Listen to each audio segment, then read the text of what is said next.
నమస్కారం, వార్తలకు స్వాగతం. ముందుగా ముఖ్యాంశాలు.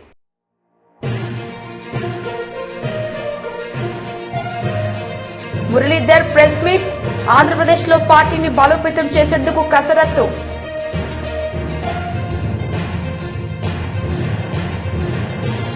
ఐటీ శాఖ మంత్రి కేటీఆర్ మీడియా సమావేశం. మునుగోడుకు అండగా ఉంటాం కేటీఆర్ హామీ.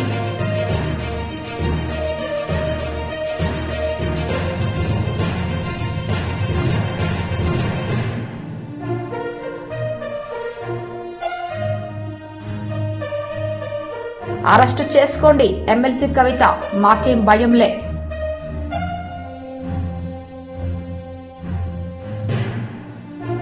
భారతదేశంలో పట్టణీకరణ వేగంగా జరుగుతున్న రాష్ట్రాల్లో తెలంగాణ రాష్ట్రం 3వ స్థానంలో ఉందని మంత్రి కేటీఆర్ తెలిపారు.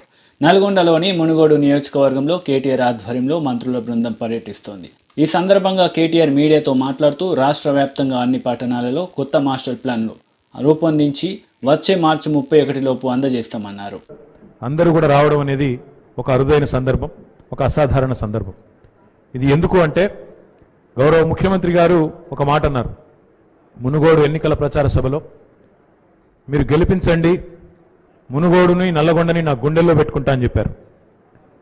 చరిత్రలో ఎన్నడూ లేని విధంగా 1952లో ప్రజాస్వామ్య పద్ధతిలో ఎన్నికల ప్రక్రియ ప్రారంభమైన తర్వాత ఈ రోజు వరకు ఎన్నడూ లేని విధంగా 12 శాసనసభ నియోజకవర్గ స్థానాలు ఈ 3 జిల్లాల పరిధిలో, ఉమ్మడి నల్గొండ జిల్లాల పరిధిలో ఉంటే 12లో ఈరోజు ఏకపక్షంగా గులాబీ జెండా ఎగరవేసి నల్గొండ జిల్లా టీఆర్ఎస్ను ఎట్లాగైతే గుండెల్లో పెట్టుకున్నదో, నల్గొండ జిల్లా బిడ్డలు ఎట్లా అయితే కేసీఆర్ గారిని గుండెల్లో పెట్టుకున్నారో, మరి మేము కూడా నల్గొండకు అదే స్థాయిలో తప్పకుండా అన్ని రకాలుగా అండగా ఉంటామని చెప్పడానికే ఈరోజు ఇంత పెద్ద ఎత్తున గౌరవ ముఖ్యమంత్రి గారి ఆదేశం మేరకు మేమందరం కూడా రావడం జరిగింది.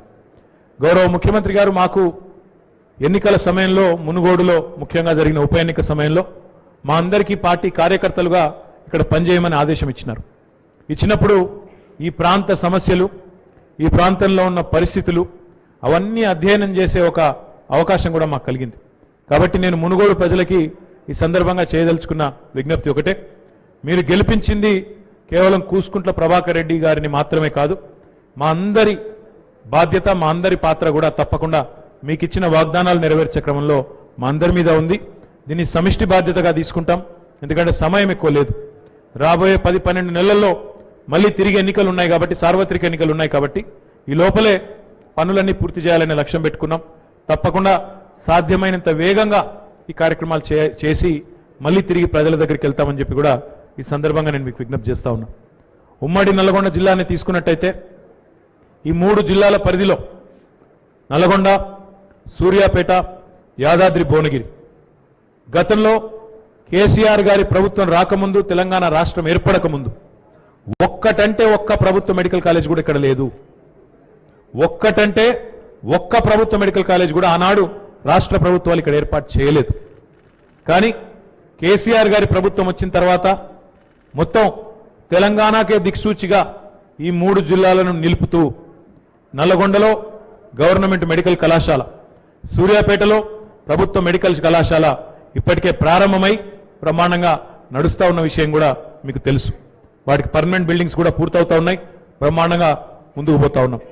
అదే రకంగా నిన్నగాక మొన్న ముఖ్యమంత్రి గారు ఇదే నల్గొండ జిల్లాలోని దామెరచెర్లకు వచ్చి అక్కడి నుంచి ఒక మాట చెప్పారు.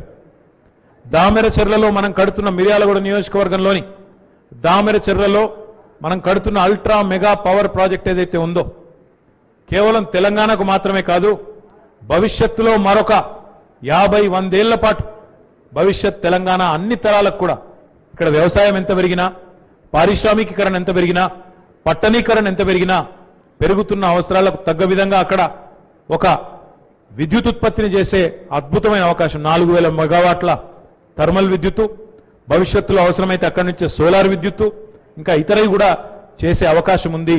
ఒక విద్యుత్ వెలుగులు ప్రసరించే, మొత్తం రాష్ట్రానికి విద్యుత్ వెలుగులు అందించే జిల్లాగా నల్లగొండ మారనున్నది అని ముఖ్యమంత్రి గారు స్వయంగా చెప్పిన మాట. అదేవిధంగా ఈరోజు నల్లగొండ బిడ్డలందరూ గర్వంగా చెప్పొచ్చు, ఒకనాడు ధాన్య భాండాగారంగా భారతదేశానికి ఆనాడు ఉమ్మడి ఆంధ్రప్రదేశ్కు పేరుండేది. ముఖ్యంగా కోస్తా జిల్లాలకు పేరుండేది. కానీ ఈరోజు భారతదేశంలోనే వరి ధాన్యం పండిస్తున్న రాష్ట్రం ఏది, అత్యధికంగా పండిస్తున్న రాష్ట్రం ఏది అంటే తెలంగాణ 2వ స్థానానికి.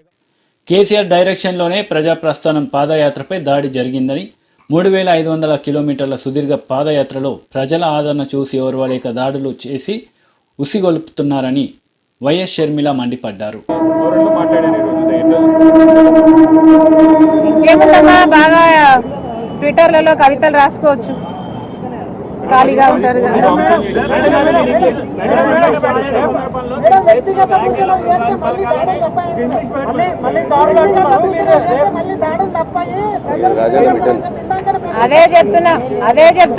అదే చెప్తున్నా మేము కూడా దాడులు తప్పవని మళ్ళీ బెదిరిస్తున్నారు. పోలీసు వాళ్ళకి ఇప్పుడే హెచ్చరిస్తున్నాము, మా మీద దాడులు చేయడానికి టిఆర్ఎస్ పార్టీ వాళ్ళు సంసిద్ధమయ్యారు. మా మీద దాడులు చేయడానికి వాళ్ళు ఏ మాత్రం వెనుకాడరు. మా పాదయాత్ర రేపు మొదలు కాబోతుంది. పోలీసు వాళ్ళు మమ్మల్ని కాపాడాల్సిన బాధ్యత, లా అండ్ ఆర్డర్ కంట్రోల్ చేయాల్సిన బాధ్యత పోలీసులకు ఉంది. అవసరమైతే ఏ రూట్ లో అయితే పాదయాత్ర చేస్తున్నామో, ఏ కాన్స్టిట్యుయెన్సీలలో అయితే పాదయాత్ర చేస్తున్నామో ఆ కాన్స్టిట్యుయెన్సీలలో ఎవరైతే గోలా చేయాలనుకుంటున్నారో, ఎవరైతే దాడులు చేయాలనుకుంటున్నారో వాళ్ళని ముందే అదుపులోకి తీసుకోవాలి పోలీస్ డిపార్ట్మెంట్. నాకేమైనా జరిగినా, నా మనుషులకు ఏమైనా జరిగినా దీని పూర్తి బాధ్యత కేసీఆర్ గారిదే. మేము సుప్రీంకోర్టు జడ్జికి, హైకోర్టు జడ్జికి కూడా రాయబోతున్నాము. ఇక్కడ జరుగుతున్న పరిణామాలు, ఇక్కడ జరుగుతున్న అన్యాయాలు ఏమిటి అనేది ప్రతి ఒక్కరికి తెలియాల్సిన అవసరం ఉంది. ఇది ప్రజాస్వామ్యం అవునా కాదా అని మేము అడుగుతున్నాం. ఈ రోజు ఆఫ్ఘనిస్తాన్ లాగా మారింది తెలంగాణ. కేసీఆర్ గారు ఒక తాలిబాన్ అధ్యక్షుడిలాగా మారారు. కేసీఆర్ గారు తాలిబాన్ ఆర్మీకి, అంటే కేసీఆర్ గారి పార్టీలో ఉన్న వాళ్ళంతా ఉద్యమకారులందరినీ తరిమేసి ఇప్పుడు ఉన్న స్వార్థపరులంతా, నాయకులు, కేడర్ అంతా గూండా లాగానే తయారయ్యారు. వీళ్ళు తాలిబాన్లు కాదా? అసలు వీళ్ళు చేసిన వ్యాఖ్యలు చూడండి, నల్లిలాగా నలిపేస్తాము, నువ్వు కాలు బయటికి ఎలా పెడతావో చూస్తాము, మేము బలి తీసుకుంటాము, ఇలాంటి మాటలు తాలిబాన్లు మాట్లాడకపోతే ఎవరు మాట్లాడతారు? ఈ తాలిబాన్ల మాటలు కాదా? ఇవి తాలిబాన్ల మాటలు కాదా? ఇవి తాలిబాన్ల మాటలే, ఇవి తాలిబాన్ల మాటలే. వీళ్ళు తాలిబాన్లే. కేసీఆర్ పార్టీలో ఉన్నదంతా తాలిబాన్ సైన్యమే.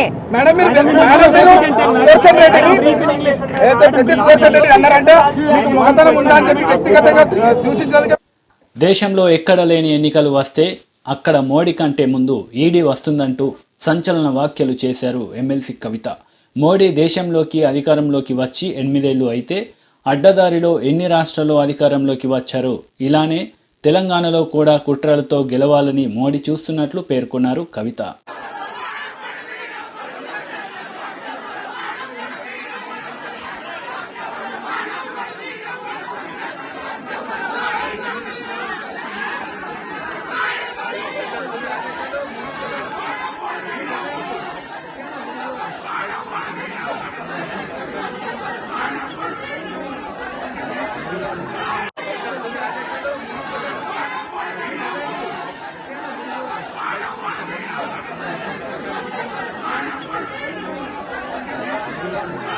इस देश में मोदी जी का सरकार 8 साल पहले आया है और इन 8 सालों में तकरीबन 9 प्रदेशों में जो डेमोक्रेटिकली इलेक्टेड गवर्नमेंट्स है उनको गिरा के एक असहज तरीके से वहां उन्होंने भाजपा का सरकार बनाया है। ये हम देख रहे हैं इस देश में क्या हो रहा है। और ये आज देश में बच्चा बच्चा जानता है कि किसी भी प्रदेश में इलेक्शन होने वाला होता है वहां मोदी से पहले ईडी पहुंच जाता है। तो आज तेलंगाना में भी यही हुआ है, कुछ नया नहीं है। अगले साल हमारे यहाँ हमारे प्रदेश में इलेक्शन है तो मोदी जी के आने से पहले ईडी वाले आ गए। हमने उनका स्वागत किया, हमने कहा हर तरीके से आपको कोऑपरेट करेंगे। फिर भी ये जो cheap tricks Bharatiya Janata party play करती है, मीडिया में लीक दे दो, नेता के रेपुटेशन खराब कर दो, मैं बोलना चाहती हूँ मोदी जी से विनम्रता से, मोदी जी अगर आपको जेल में डालना है तो डालो, कोई टेंशन नहीं, चले जाएंगे, लेकिन लोगों के लिए काम करना नहीं छोड़ेंगे। बीजेपी के जो फेल्यूर्स है उसको एक्सपोज करना भी नहीं छोड़ेंगे। और आज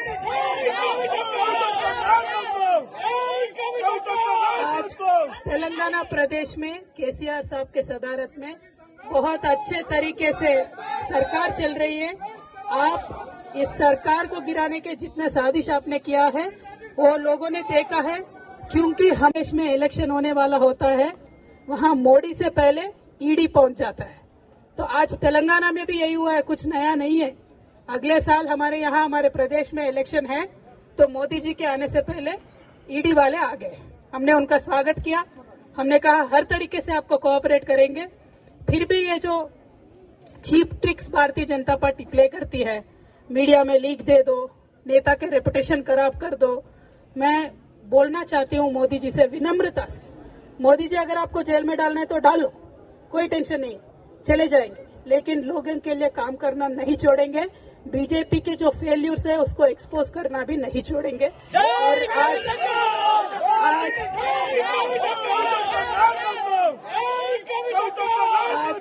तेलंगाना प्रदेश में केसीआर साहब के सदारत में बहुत अच्छे तरीके से सरकार चल रही है। आप इस सरकार को गिराने के जितना साजिश आपने किया है वो लोगों ने देखा है, क्योंकि हमने वो षड्यंत्र को लोगों के सामने रखा है। तो आप रिएक्शन में ये सारी चीजें कर रहे हो, सिर्फ मेरे ऊपर नहीं, हमारे मंत्रियों के ऊपर, हमारे एमएलएस के ऊपर, एमएलसीज के ऊपर, ईडी, सीबीआई, आईटी सब कुछ चला रहे हो। हम आपका स्वागत करते हैं, आपसे कोऑपरेट करेंगे, लेकिन आप ये बताइए कि आपने तेलंगाना के लिए क्या किया। बस इससे ज्यादा मैं कुछ नहीं पूछती हूँ। We welcome the agencies, we will absolutely cooperate with them and we are not scared of anything. Thank you. జై తెలంగాణ. సచివాలయంలోని పబ్లిసిటీ సెల్ నుండి ఏపీ దేవాదాయ శాఖ మంత్రి శ్రీ కొట్టూరు సత్యనారాయణ విలేకరుల సమావేశం నిర్వహించారు. ఈ సందర్భంగా ఆయన మాట్లాడారు. పవన్ కళ్యాణ్ గారిని కూడా వాళ్ళు పునరాలోచించుకోవాల్సిన అవసరం ఉంది. ఇప్పటికైనా సరే సుప్రీంకోర్టు ఇచ్చిన జడ్జిమెంట్ ఇచ్చిన తర్వాత, తీర్పు ఇచ్చిన తర్వాత వాళ్ళు ఒక మార్పు వస్తుందని ఆశిద్దాం.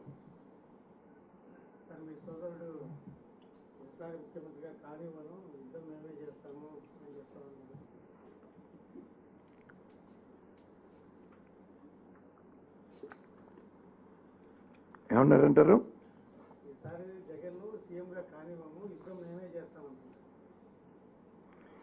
ఇప్పుడు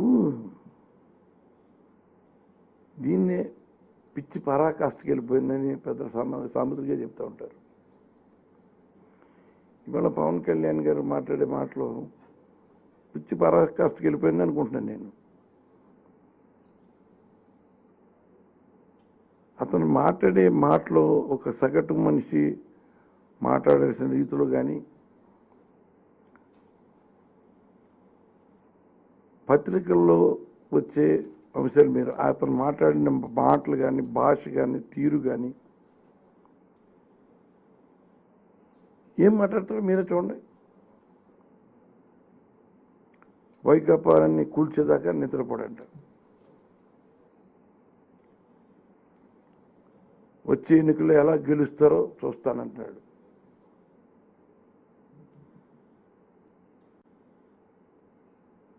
ప్రధానికి చెప్పను, నేనే యుద్ధం చేస్తానంటాడు. ఏంటో ప్రధానికి చెప్పడం ఏంటో, యుద్ధం చేస్తుంటే ఏమైనా ప్రధానమంత్రి గారిని యుద్ధం చేయడానికి ఏమైనా పర్మిషన్ ఇస్తాడా, లేకపోతే పర్మిషన్ తీసుకుని చేస్తానంటాడా? అధికారంలోకి రాగానే అందరికీ బదులిస్తాడంట. అంటే ఆయన ఆలోచనలో ఇప్పుడు అధికారంలోకి రావడానికి పార్టీ పెట్టాడు ఆయన. మాజీ మంత్రి నక్క ఆనంద్ బాబు మీడియా సమావేశం నిర్వహించారు. ఈ సందర్భంగా పలు అంశాలపై ఆయన మాట్లాడారు. సివి సుబ్బారెడ్డిని తీసుకొచ్చారు. తీయండి, సీనియారిటీ లిస్టు తీయండి. సివి సుబ్బారెడ్డి ఎలా వచ్చాడు? బి సుబ్బారెడ్డి, ఆయన ముందు నిన్నటిదాకా బి సుబ్బారెడ్డి ఉన్నాడు. ఆయన ఏ విధంగా వచ్చాడు? సంవత్సరంలో నుంచి ఆయన ఏ విధంగా ఈఎన్సీగా చేశాడు? తీసి చూపించండి. మీరు అడగండి. ఉద్యోగ సంఘాల నాయకులు కూడా నేను ప్రశ్నిస్తా ఉన్నా. పంచాయతీరాజ్ ఈఎన్సీలో ఉన్నటువంటి ఉద్యోగ సంఘ నాయకులను ప్రశ్నిస్తా ఉన్నా. ఎస్సీ ఎస్టీ ఎంప్లాయీస్ అసోసియేషన్లు నేను అడుగుతా ఉన్నా. అడగండి అయ్యా, ఎందుకు ఊడిగం చేస్తారు, భయపడతారు? పంచాయతీరాజ్ ఈఎన్సీ ఇక మొదటి స్థానంలో నిన్న సుబ్బారెడ్డి ఉంటవే నిన్నటి వరకు అక్రమం. అది నిన్న ఆయన వైదొలిగా నాకు ఆయనకి సంవత్సరం 2 సార్లు ఎక్స్టెన్షన్ ఇచ్చాడు జగన్మోహన్ రెడ్డి. 3వ సారి కూడా ఇవ్వడానికి ప్రయత్నం చేశారు, ఆగిపోయింది అది. సరే పోనీ ఆయన ఆగిపోతే మొట్టమొదటి వరుసలో ఉన్నటువంటి ఎస్టీ బి బాలు నాయక్కి ఈఎన్సీగా నియమించాలి. సీనియారిటీలో ఫస్ట్ ఆయన ఉన్నాడు, నాయక్, బాలు నాయక్, ఒక లంబాడి కులానికి చెందినటువంటి ఎస్టీ. అతను తీసి పక్కన పడేసి సీనియారిటీ జాబితాలో 5వ వాడిగా ఉన్నటువంటి సివి సుబ్బారెడ్డిని తీసుకొచ్చి పెట్టాడండి జగన్మోహన్ రెడ్డి. ఎస్సీలు ఎస్టీలు ప్రధానమైనటువంటి పొజిషన్లో ఉండడానికి అర్హత లేదా? వాళ్ళకి అర్హులు కాదా? ఇది వాళ్ళని అవమానించడం కాదా? ఇది అట్రాసిటీ కింద రాదా? అసలు ఏంటి వాళ్ళకి లేని అర్హత ఏంటి? మీ కులానికి ఉన్నటువంటి అర్హత ఏంటి? వీళ్ళకి లేనిదేంటి? ఏమిటి అన్యాయం? వైస్ ఛాన్సలర్లు నియమిస్తే దాదాపు 80-90% మొత్తం రాష్ట్రంలో ఉన్న విశ్వవిద్యాలయాలు మొత్తానికి మీరే. ఆంధ్ర యూనివర్సిటీలో ప్రసాద్ రెడ్డి అనే వాడిని తీసుకొచ్చి వైస్ ఛాన్సలర్గా పెట్టి పేరున్నటువంటి విశ్వవిద్యాలయాన్ని వైఎస్ఆర్సీపీ కార్యాలయంగా మార్చేశావు. మీకు అసలు ఊడిగం వాలంటీర్ల కంటే ఎక్కువ ఊడిగం చేస్తా ఉన్నాడు. నాశనం చేసి వదిలిపెట్టావు. ఇవాళ ఇటీవల డిఎస్పీలు ప్రమోషన్లు ఇస్తే దాదాపు 40% నీ సామాజిక వర్గాల వాళ్ళని తీసుకొచ్చి ఇచ్చావు. ప్రధానమైనటువంటి అసలు మీ సామాజిక వర్గం ఊసే లేనటువంటి ఉత్తరాంధ్ర ప్రాంతంలో టెక్కల్లో తీసుకుపోయి మీరు ఓ రెడ్డి గారిని డిఎస్పీగా, అర్నాథ్ రెడ్డి అనే వ్యక్తిని డిఎస్పీగా అపాయింట్ చేశారు. అక్కడేదో అచ్చెన్నాయుడు గారి మీద సాధించాలని చెప్పి. ఇలా ఆ రోజు మేము అధికారంలో ఉన్నప్పుడు 37 మంది డిఎస్పీలకు ప్రమోషన్లు ఇస్తే 35 మంది చంద్రబాబు నాయుడు గారి సామాజిక వర్గానికి సంబంధించిన వాళ్ళు ఉన్నారని చెప్పి నీ ఇష్టం వచ్చినాడు. ఆ రోజు ప్రతిపక్ష నాయకుడిగా ఉన్నటువంటి జగన్మోహన్ రెడ్డి మొత్తం తప్పుడు ప్రచారం చేశాడు. ఢిల్లీ దగ్గర నుంచి గల్లీ దాకా గోలగోలగా అరిశాడు. తర్వాత వీళ్ళే అసెంబ్లీలో చెప్పారు, తీయండి లిస్టు తీసి చెప్పండి. ప్రశ్నోత్తరాల సమయంలో ప్రశ్న వేస్తే సమాధానం లేదు. దానికి అబద్ధాలు 1కి 100 సార్లు చెప్పడం ద్వారా నిజం అని చెప్పి నమ్మించడంలో ఆ రోజు కృతకృత్యుడయ్యాడు. ఈ రోజున వాళ్ళు అదే పని చేస్తా ఉన్నారు. మేము చేయలా, నువ్వు చేసి చూపిస్తా ఉన్నాడు. ప్రతి అంశంలో ఇదే జరుగుతూ ఉంది.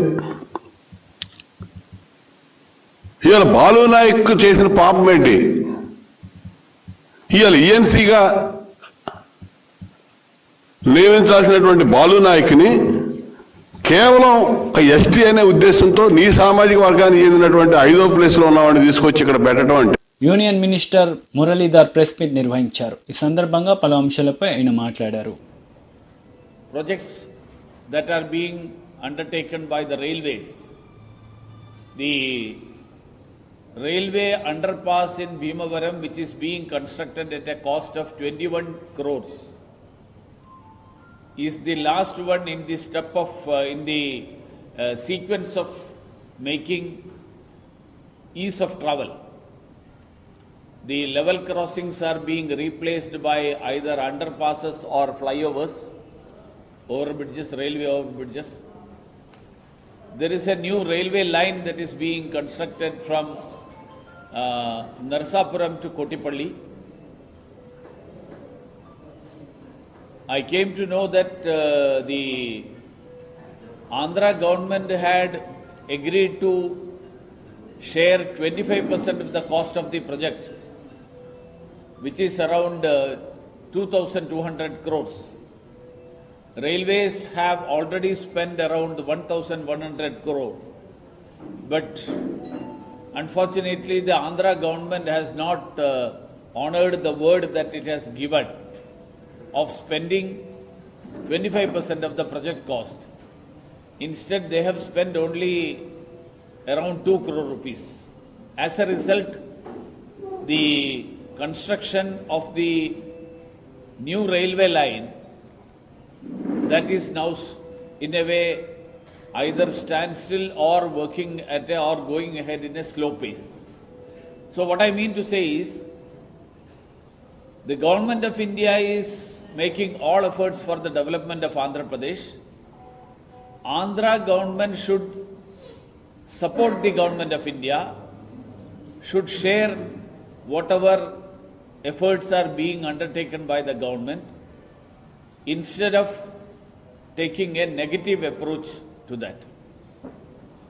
So I hope Andhra government recognizes the efforts being undertaken by the government of India. అర్థమైందా అని చెప్పాలా?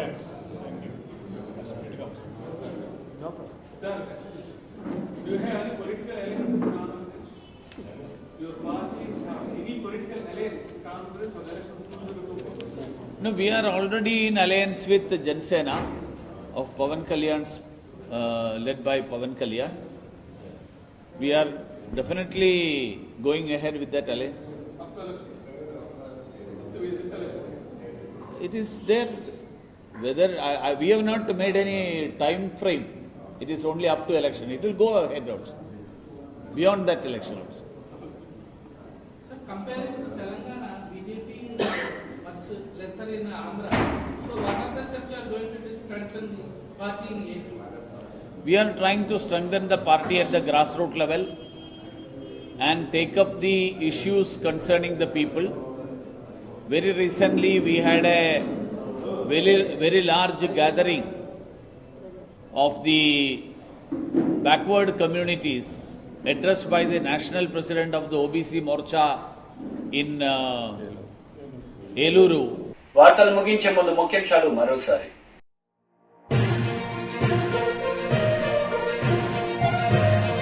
మురళీధర్ ప్రెస్ మీట్, ఆంధ్రప్రదేశ్లో పార్టీని బలోపేతం చేసేందుకు కసరత్తు.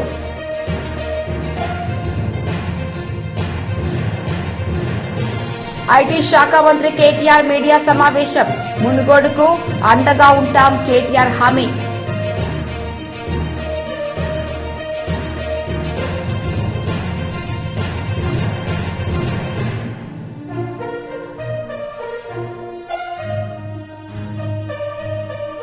అరెస్టు చేసుకోండి ఎమ్మెల్సీ కవిత, మాకేం భయంలే.